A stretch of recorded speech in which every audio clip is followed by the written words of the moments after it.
by the same Wall Street interest, are accelerating Homeland Security at shopping malls, Homeland Security signs, telescreens going up at 9,000 malls and Walmarts.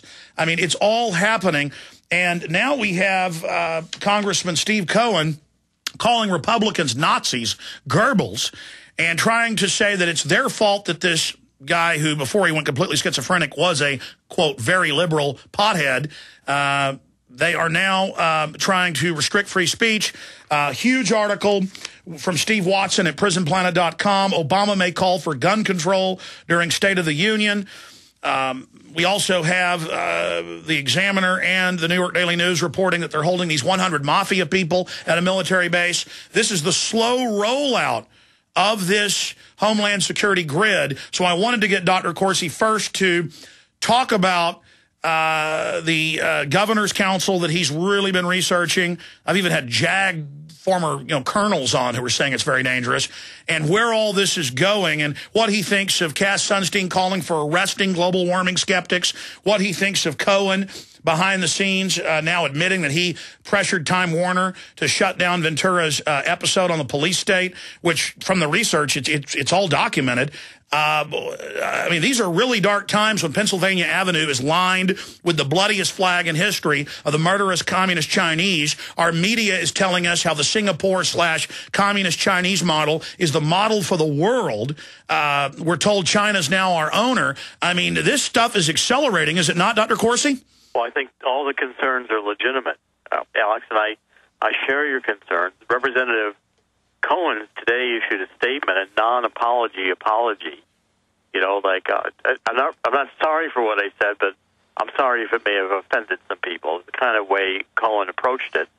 And I thought that was really disingenuous. I mean, here, right after all the left is out saying we've got to tone down the vitriol, Cohen is on the floor of the House accusing Republicans of being Nazis, and that's just unacceptable for the Democrats to have this double standard that applies to anybody except those on the left.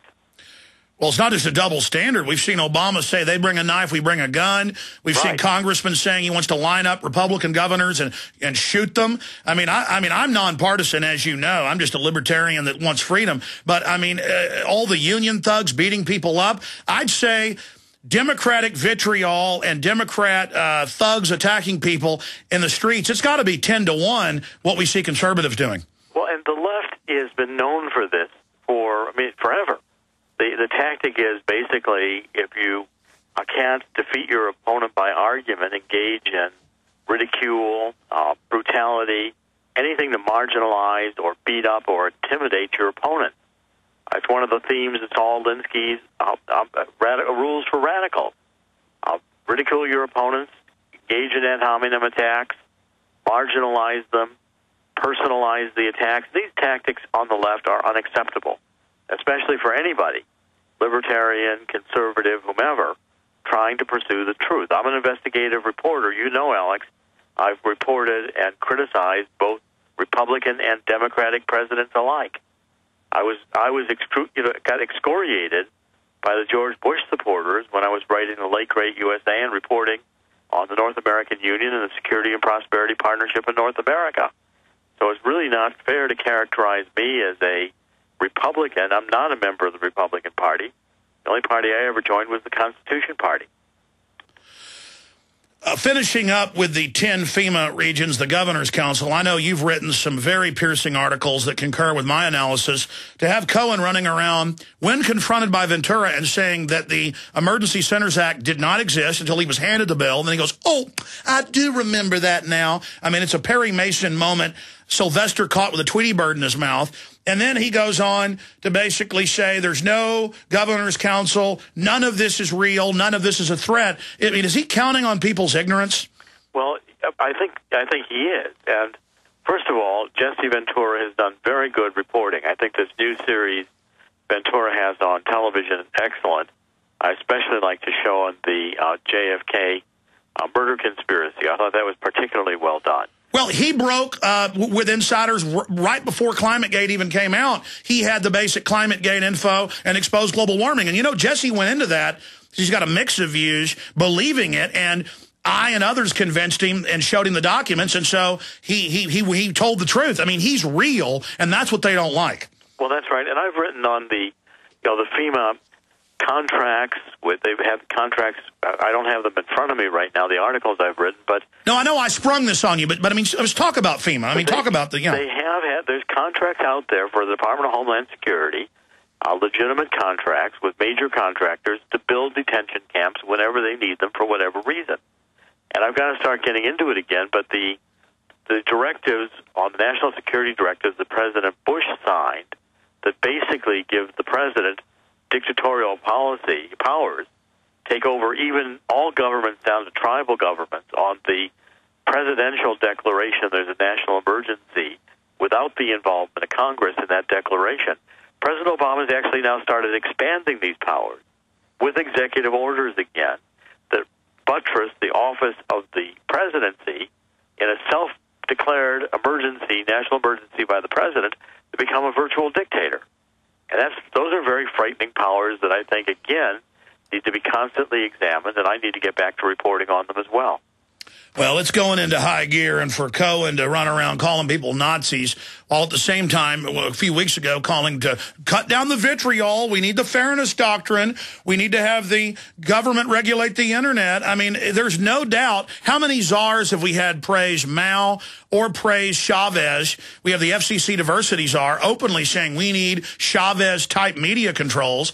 I mean, these people are not liberals. They're authoritarians. Well, John Holdren saying that for population control, for climate control, we may need to have population control. We may need to consider forced sterilization. Look, what's going on, Alex, is very clear. The far left wants to control. They want to create a narrative. And the narrative they want to create is anybody who disagrees with them is being disruptive, engaging in vitriol. They want to demonize anybody who disagrees with them. And they want a double standard in which the left and their far extremist supporters can say anything they want about those who disagree with them, but anything an honest critic like yourself or, the investigations that I do, I'm excoriated all the time by the left because we disagree, because we don't go along with the party line the left wants propagated, we're immediately demonized. Briefly, and then I want to get into the big news here, the birth certificate. Where there's smoke, there's fire, and this is... I was open-minded about this 2 years ago and thought maybe it was baloney. Now the evidence is clear. They're hiding something big. But just briefly, your take on the situation with China, what the media is doing, where they're saying we could learn from China. China's good. We're bad. They're our new boss. What the system's trying to push there, and the latest tidbits on the SPP, North American Union, integration by stealth. Well, people have got to read my America for Sale. I've been warning for years that we're headed into a globalist configuration. The globalists intend this.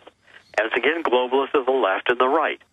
The multinational corporations and Henry Kissinger and Council on Foreign Relations, and the left, the Open Borders crowd, it's Zbigniew Brzezinski, it's Barack Obama. They want to erase borders. China is fine with these people because China exploits labor. China's a dictatorial government that is communist, does not tolerate free speech. I'll try bringing a Bible into China and see how far you get. Don't have too many children in China. Don't disagree with the government or you'll be sent to thought reform. And that China has a veneer of some business principles does not mean that China has become a capitalist country or one is not dangerous to our national interests. And now we're deeply indebted to China. And Barack Obama is in a position of having to bow, can't object to anything. I thought it was disgraceful. It was clearly something I never expected to see in my lifetime. Why does he continue to Saudi, British royals, communist dictators? I mean, he literally bows like an errand boy, and they don't bow to him. And they even look at him like he's pathetic. Is this part of the humiliation of America, part of a larger psyop? I think it's part of the whole theme, yes, that America is at fault. That we're, look, when I wrote The Abomination, I pointed out Barack Obama comes from a far leftist basis intellectually, mentors like Frank Marshall Davis, who was truly communist, and the narrative there is that the United States is a capitalist, imperialist, oppressor country that enslaved the blacks. Barack Obama also disrespects the British because of British colonialism, saying that the French are our greatest friend ever. Well, I mean, I can remember lots of times the French weren't particularly friendly to us at all. And here you've got a situation where America being blamed is the narrative out of the White House.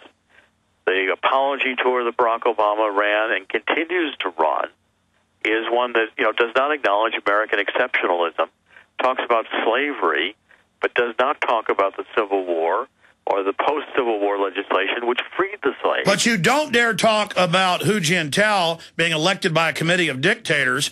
You don't dare talk about that. Oh, how dare Harry Reid actually, a blind pig can find acorns, broken clocks are right twice a day. I mean, oh, how dare him? How dare someone in the press corps ask a mild question about human rights? This is terrible. I mean, it's a total capitulation to tyranny and authoritarianism, and I know you read a lot. I see it all over the media, cheerleading on the left and right for authoritarianism, reminiscent of the 30s when anything authoritative was like sexy.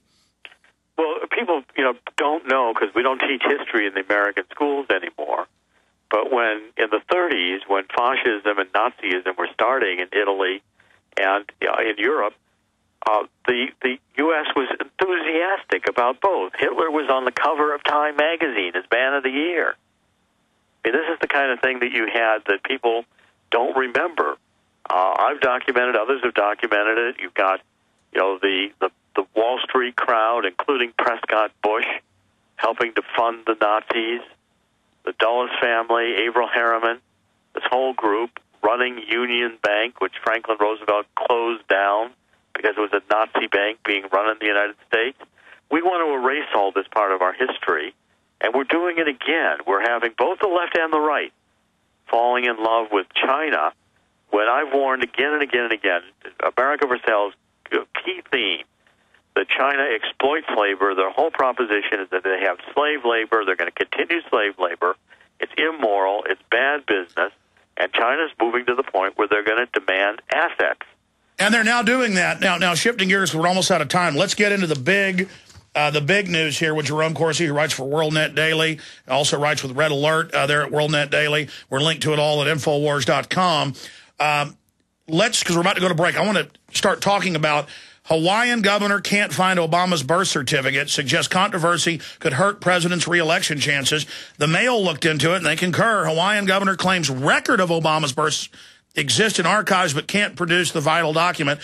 I mean, for years they said, oh, that is his birth certificate, that fake receipt. Now, Chris Matthews a month ago said, yeah, just show it. Where's the original with the signature? I mean, this is really starting to look suspicious. Dr. Corsi, start getting into it. Well, the key document that should be produced, if it exists, and I don't believe it does, is the long-form, hospital-generated Hawaiian birth certificate for Barack Obama. Now, if he was born at Kapiolani Hospital, like he claims, in Hawaii in 1961, fine, I'm happy to believe that. Why can't I see the document? Why can't we see this long-form hospital-generated birth certificate? And the problem is, Governor Abercrombie comes on in and promises he's going to investigate this, and a friend of Barack Obama, a 60s hippie, liberal, anti-war guy, Barack Obama's friend, Abercrombie